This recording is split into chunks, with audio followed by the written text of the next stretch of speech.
What's taking the three of them so long? Get in the Zoom call already, guys. God.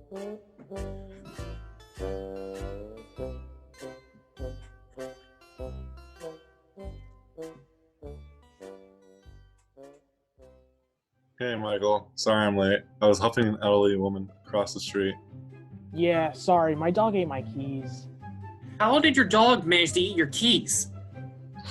I hate when that happens. It was simple, really. He ate them.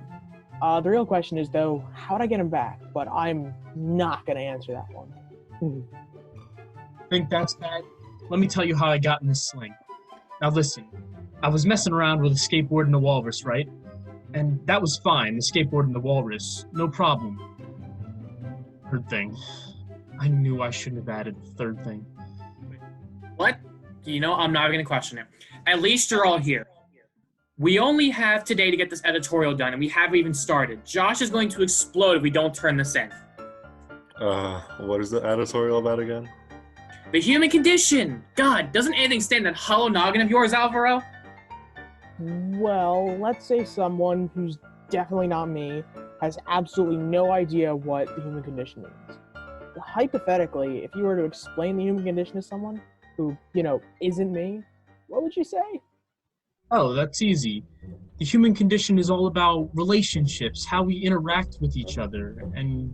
No, you fool! The human condition is obviously about growth. Did you guys even read Binti? Yeah, I read Binti. What does that have to do with growth?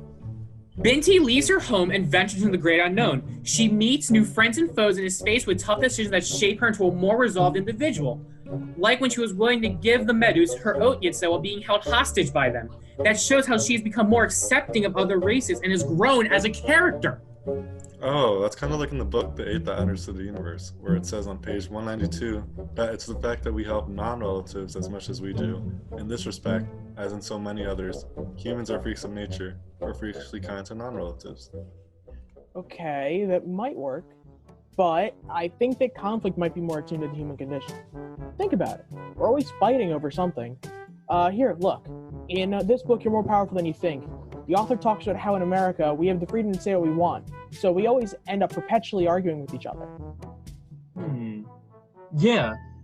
Conflict is very prevalent in this other book I read, too, called American Dirt. American Dirt? Isn't that like a gardening book or something? The only conflict I can imagine is when the weeds start becoming pests. I know someone who deals with weed. What? No! The book is about a mother and a son making their perilous journey to America after a cartel kills their family.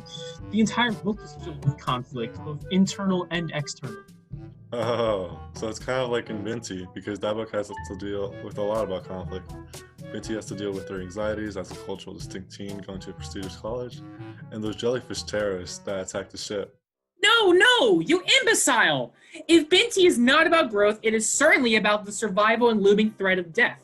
Binti is constantly in danger of being killed by the Medus. I think death is a pretty important concept in the ape, too. A significant point of evolution is to evade an early death, right?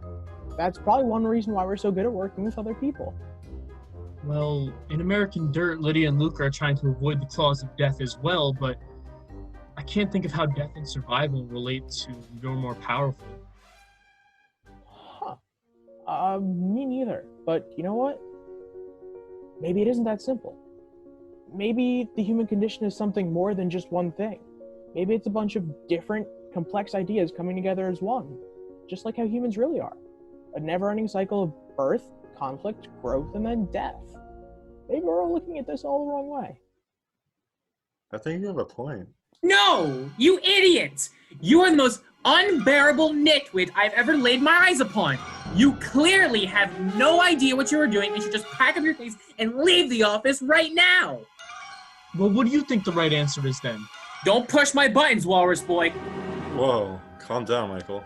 I can't calm down, Alvaro, because I'm stuck with the Three Stooges as coworkers. I can't do anything. If I were Josh, I'd fire you all into oblivion. Well, guess what, smart guy? You can't fire me. I quit. Human condition this. You think it's fun working with a guy that is always shutting down ideas? P. You know, I'd make a very rude hand gesture if I could. Just idiots. Who's this? Oh. Oh, hello, Josh. The editorial, you want it now? Wait, pack up my things? Oh no.